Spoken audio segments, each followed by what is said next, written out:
புது மாப்பிள்ளனா என் தங்கச்சி கூட ஜோடியா இருக்காம இப்படி தனியா சுத்திட்டு இருக்கீங்க? இதுக்கு முன்னாடி வேணும்னா நீங்க எப்படி வேணா இருந்திருக்கலாம். இனிமே என் தங்கச்சி கூட எப்போ நீங்க சந்தோஷமா இருக்கணும். ஏன்னா இது அவ ஆசைப்பட்ட வாழ்க்கை.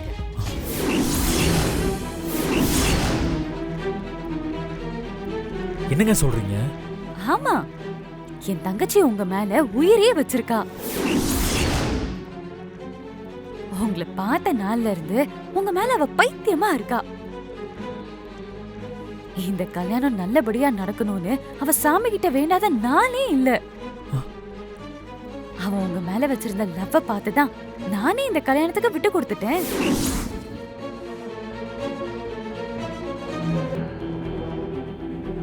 நிஜமாங்க.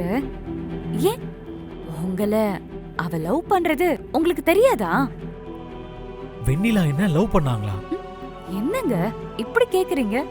அவ உங்களை எந்த அளவுக்கு லவ் பண்றான்னு நீங்களே பாருங்க. இந்தாங்க பாருங்க.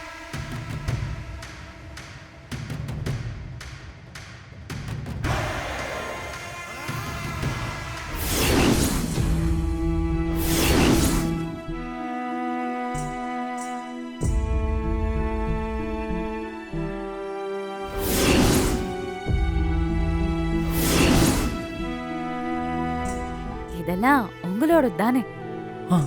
ஆமா. உங்க ஞாபகமா எல்லாத்தையுமே எடுத்து வச்சிருக்கா.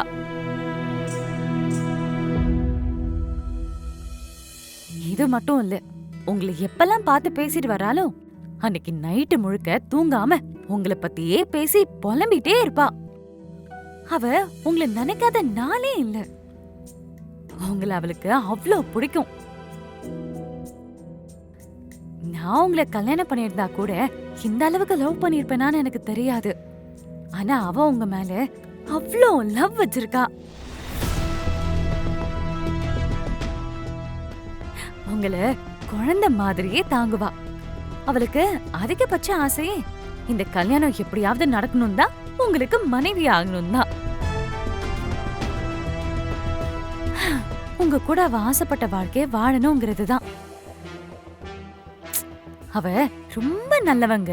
உங்களை சந்தோஷமா பாத்துக்க அவளால மட்டும்தான் முடியும். நீங்களும் அவளை சந்தோஷமா பத்திரமா பாத்துக்கோங்க.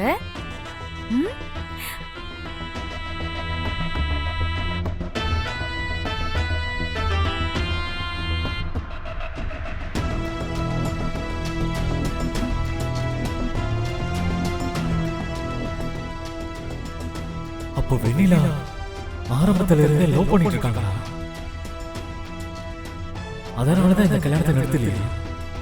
மனசுல இவ்வளவு ஆசையை வச்சுக்கிட்டு அப்புறம் எதுக்கு கல்யாணத்தை நடத்த சொன்னதுக்கு சரின்னு சொன்னாங்க?